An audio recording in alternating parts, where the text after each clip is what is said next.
তো বন্ধুরা, সকালবেলা বসে গেছি আলু, পেঁয়াজ, রসুন, আদা এগুলো কাটতে। কারণ কি, কালকে তোমাদেরকে দেখালাম যে চিকেন এনেছিলাম, ওই চিকেন কাটার জন্য এগুলো নিয়ে বসে গেছি।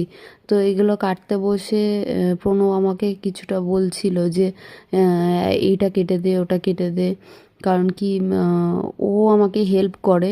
হেল্প করে বলতে, ও আমাকে মিক্সি মেশিনে পেস্ট করে দিতে হেল্প করে।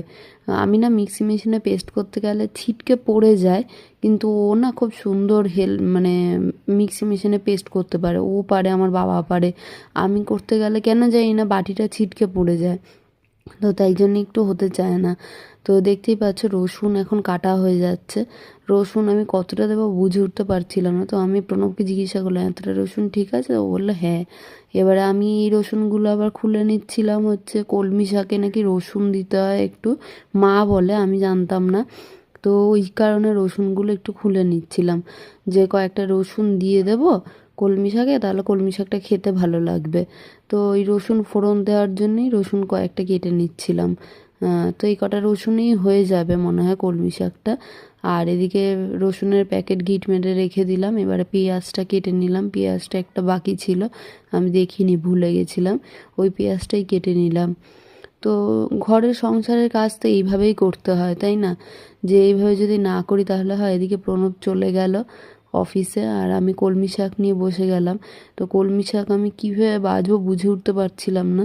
আমার থেকে না খুব ভালো মানে শাক আমার যা, এরা আমার ননদ, এরা না খুব ভালো শাক কাটতে পারে।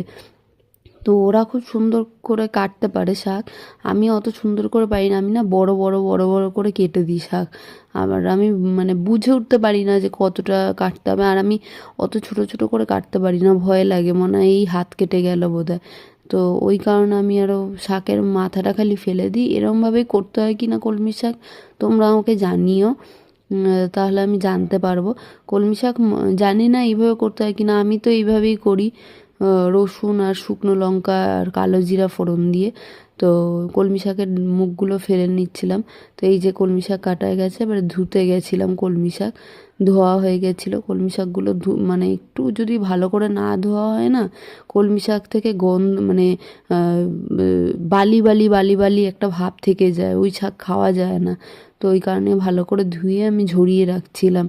আর এদিকে কড়াই বার করে নিলাম, তেল বার করে নিলাম, কড়াইটা বসিয়ে দিলাম।